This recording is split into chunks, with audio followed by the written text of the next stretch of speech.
Hey everyone, welcome to another great episode of the Smooth Business Growth Podcast, where we share 15 minutes of fast-paced, pure marketing strategies proven to move the needle in your business. So I'm your host and Captain Lyndsay Phillips, and I'm the founder of Smooth Sailing Business Growth, where we help busy entrepreneurs attract and acquire customers faster through powerful and consistent content marketing. In fact, if you go to smoothbusinessgrowth.com, you can download your social media roadmap to help you do just that. So of course, for today, we're going to dive into some awesome stuff here. We're chatting with Tanya Connor-Green, who's been coaching female entrepreneurs who are struggling to make money in their business since 2015. And she's going to share, get this, how to charge more for your services to move the needle. So let's set sail.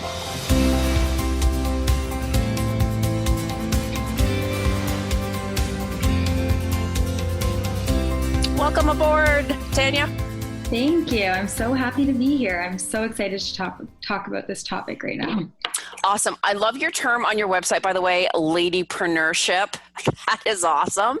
I've never heard of that before. Yeah, I use it all the time, like ladypreneurs, but yeah, it works for me. Like I only really very catchy. Yeah, so I love it. Like I know. Entrepreneurs, like females. Yes. Absolutely. I love when women come together.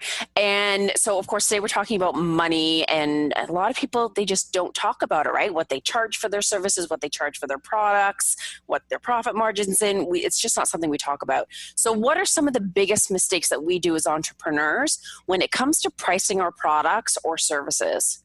Mm-hmm. I think that we are all afraid of charging more or charging too much. And so we otherwise undercharge for our services. And I guess it's a topic we talk about so often, but it never really sinks in that you're still undercharging. You're still undercharging for what you do, because I think that people don't look at what they're worth versus what their results are worth. And I think that's the difference. Is like, you're not charging for what are you worth, what is your time worth, but what are the results that you help people achieve. I love that. Because even I have never really thought of it that way. I've more thought of it like, what you're doing for that person and the value of the service itself versus me and my hours. But I love looking at the results, because that will really tap into the value. Mm-hmm. Because if you're looking at, for example, if you're a business coach and you're helping people make money, or any type of way that you're helping people make money, if they're making $100,000 over the year and you charge $10,000, then who cares, right? Like they just made $100,000 off that investment. So if you actually look at what is the result that they achieve over time, it doesn't have to be immediately, but over time, then you are able to charge more and you don't have to feel bad about it because they got so much more than what they paid. That is so true. I mean, that right there is worth this podcast interview. I love that. So why do we struggle with knowing what to charge? Like, what's our problem, Tanya? I think that firstly, I definitely think that a lot of it has to do with like us putting the value on ourselves, like what are we worth? I think that becomes a very big struggle for people. And even when you are doing coaching or offering a service, then if your client doesn't get that, because you're like, I can't guarantee that they're going to make this money, or I can't guarantee that it's going to have this kind of impact on them. So we undercharge for it because we're not sure, or we're not sure that people will pay that. Especially one of my favorite points on this is, everyone says they can't afford it. That's like such a typical response. However, if you're offering a service that they need, that they really want, a solution to a pain they really want solved, then people are willing to pay anything for it. Because there's so many times where people buy homes that they can't afford, but they really want the home. Really? I hear your cat. That's awesome. I know. It was like, is this really the time? That's hilarious. Mine's sleeping right now, so that's. I wish mine was sleeping right now, because it's like, get out of here. We can't hang out right now. All cats are welcome on my podcast show. Well, this cat likes to be involved in everything. So that's so cute. But yeah, so we struggle with charging because it's also like, what are what are we going to be able to provide to them? Mm-hmm. And is it going to be worthwhile for them? We don't know that. And then we're like, ooh, they can't afford it. So yeah. So we feel like we have to come down to that level so that people can afford our services, when really people will rise up to that if they really truly want it. So many times people have, gone to the bank and gotten a loan to work with me because it's an investment. Yeah. Right? That's I don't true. think that anybody comes to me with tons of money in their bank account, because otherwise they wouldn't need my services. They're coming to me because they're not making money in their business. Right. So no one really comes to me being like, oh, I have so much money. Like, can you help me now? Because you're making tons of money. That's so true. You don't need me, believe me.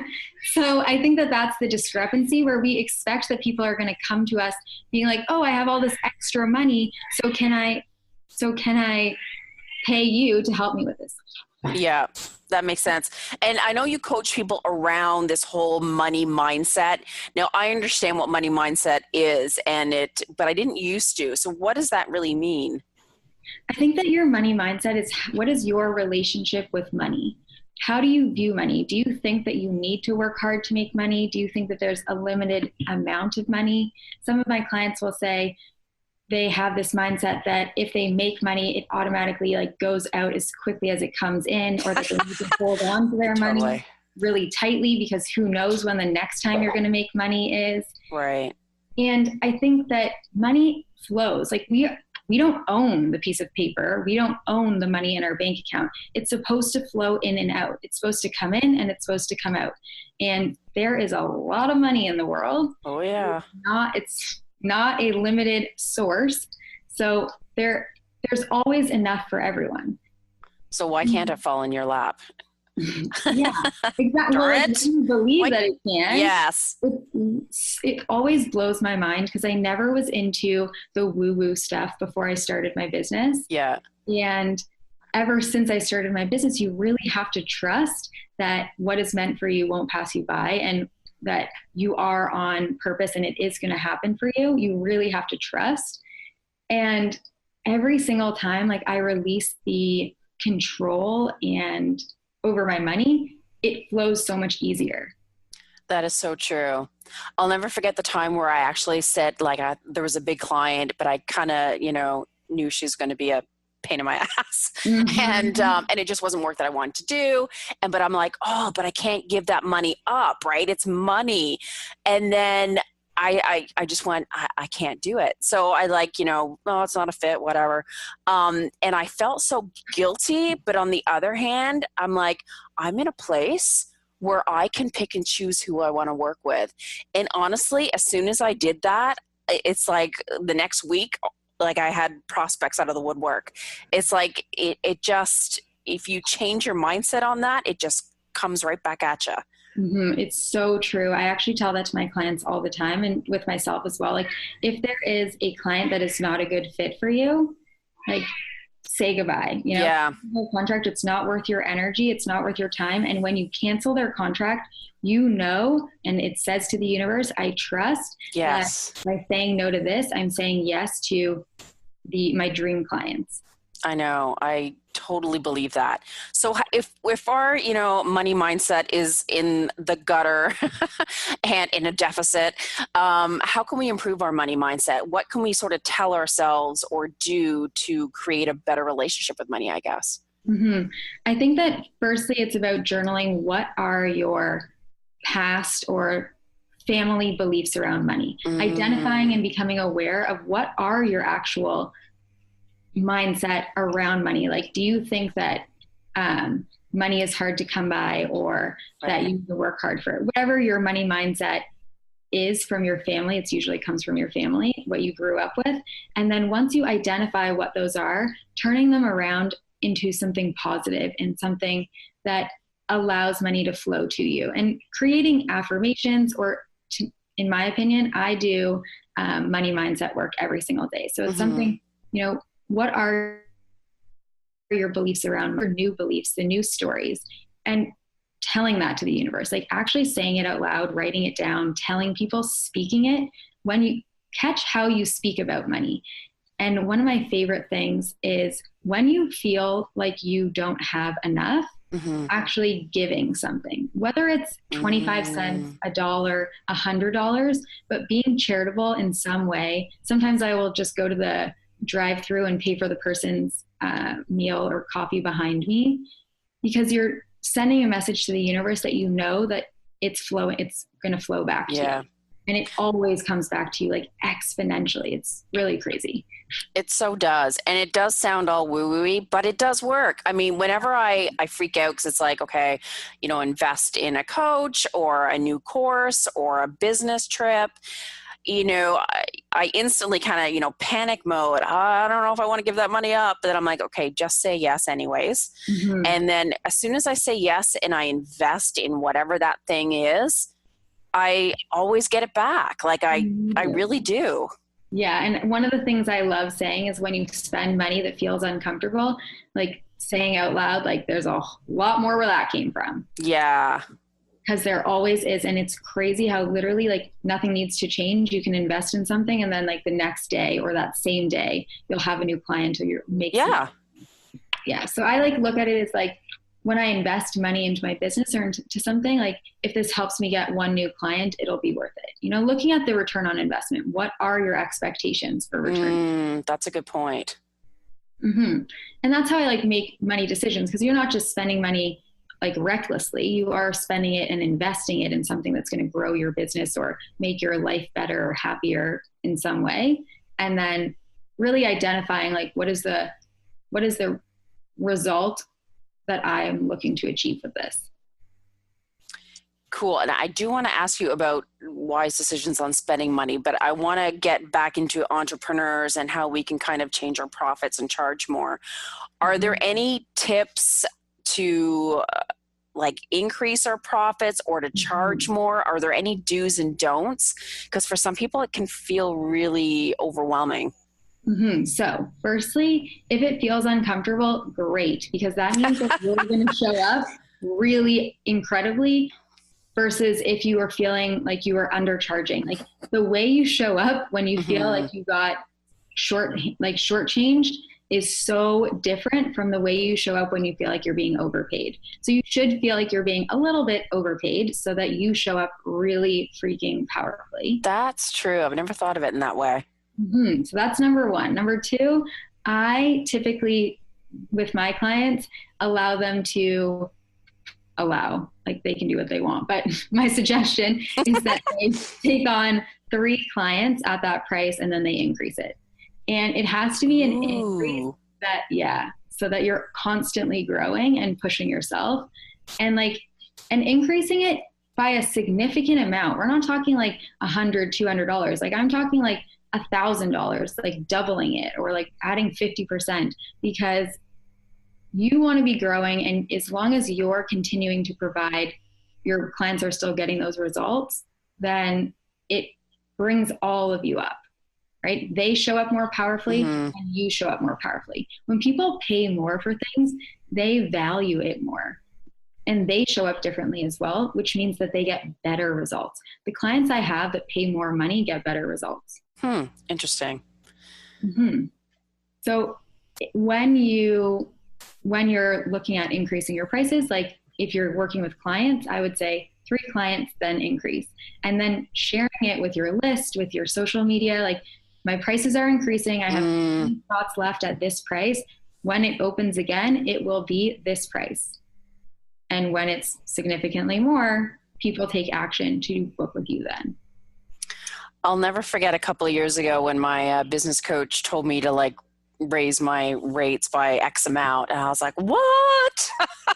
And he's like, just frickin' do it. So I had a couple of prospect calls and I'm like, well, here's what my rate is. And he's like, all right. And then blah, blah, blah. And he became a client. I was like, holy crap. Yeah. And he's like, see? It just takes one. And some of my clients who like feel awkward about doing it, I always tell them like practice saying it out loud first. Create the like invoice, practice saying it out loud to a friend, to yourself, in the mirror, whoever. Doesn't sound awkward coming out of your mouth. Yeah, I know, right? Yeah. Cause like you want to feel confident in saying it. And I have to say, like, sometimes I haven't been super confident and people are be like, okay, sure. Sounds great. And you're like, okay. Okay. I know. Or you say what the rate is, like with a question mark, like you're kind of waiting for them to say yes or no. Or if you say it more matter of factly, here's what it is, take it or leave it.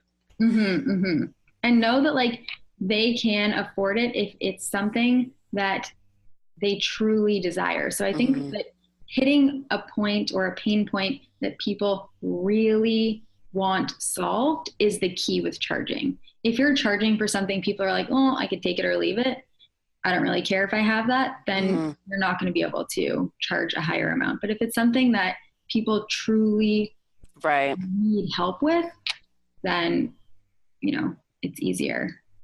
That's true. What do you say to that little voice that's in the back of everyone's heads, because we know it's there, that says, but they're just going to say no and I'm turning clients away. I might turn clients away. Do you know what I mean? I think that one, if you show up with that mindset, that's what you're going to hear. So I always say, like, what you hear is a mirror of what you believe. So if you believe that it's worth it, then they will believe it's worth it. It's the energy that you give off on those calls or in those meetings that either gives them and makes them feel confident, like, yes, this is a great investment, or no, it's not. So first I would look at checking with yourself and like, why is this a great investment? Making a list. What are you going to help them achieve? Why are you the perfect person to do this? You know, like pumping, I would say, pump your own damn tires.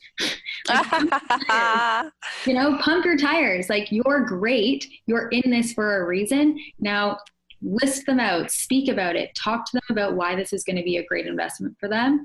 And look at yourself and be like, of course I can charge this much. Like, why not? You're helping your clients achieve something and it's worth that.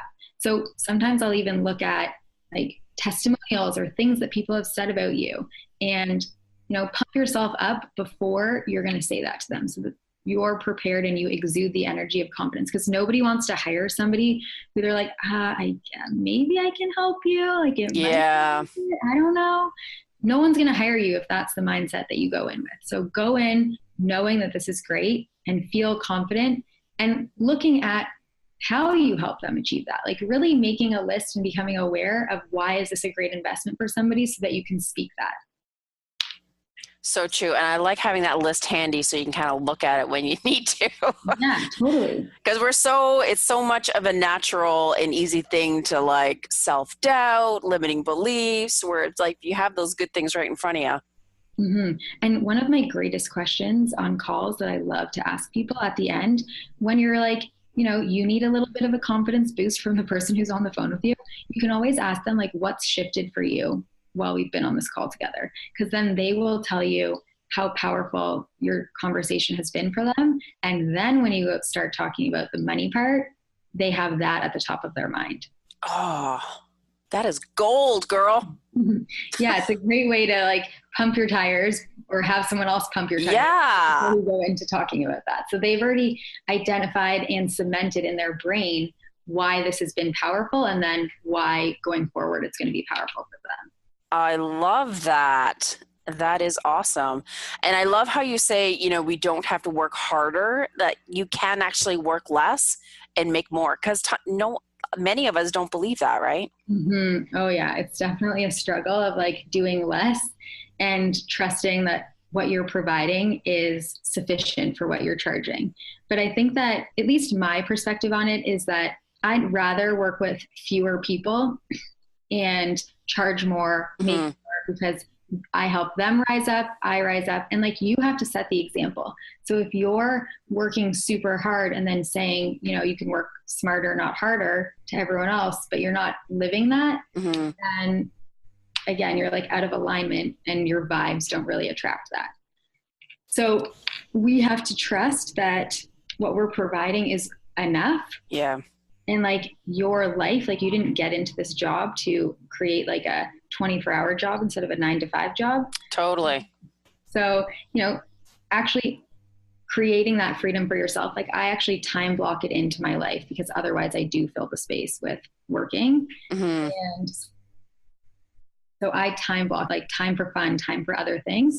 so that I'm making sure that I'm living and setting the example for my clients that you can, work hard when you're working hard, and then have fun when you're having fun, because it also refreshes your energy, inspires you, and provides like content, like things that you can share with people, stories that you can show. And a lot of people want to work with people that are already doing what they desire to do. Yeah, that is so true. Yeah. So if you want to attract people that want to live that lifestyle, like you have to actually be living it as well, and sharing those stories and sharing how you got there and what you're doing in order to attract people that want to. The right people. Yeah. That's a great point. Unfortunately, our 15 minutes is up, but you've given us some killer points, great inspiration to change our money mindset. And I know you have an amazing free guide on becoming a badass businesswoman like yourself, Tanya. How can people get their hot little hands on that? Yeah, so they can get the free download. I'm going to give you the link for It's also available on my website at wholeheartedbusinesscoach.com.